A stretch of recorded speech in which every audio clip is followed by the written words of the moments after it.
los topónimos, los nombres de lugares. Una cosa llamativa es que la gran mayoría de los lugares tuvieron siempre nombres inicialmente obviamente guaraní. Con el tiempo fueron sustituidos. Yo les decía hace rato acá el caso de Paraguay. Pará en guaraní significa mar, océano, mar. De hecho, uno llega al Brasil y los brasileños hasta ahora rescataron esa denominación en un apellido, que es el apellido Paraguazú. Y Pará es el mar y Guazú es grande, o sea, se refiere al océano Atlántico.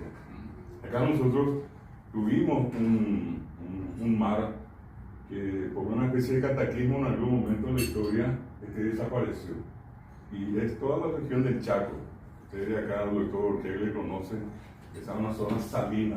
Uno entra allí lleno de sal, agua salada. Se han encontrado fósiles marinos inclusive en el lugar.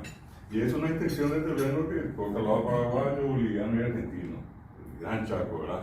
Y lo que allí se calcula es que justamente el río Paraguay es lo que quedó, la marca de ese cataclismo, de ese movimiento que en algún momento se dio y se dio de una manera lenta. No fue una cosa que se produjo el cataclismo y desapareció el mar.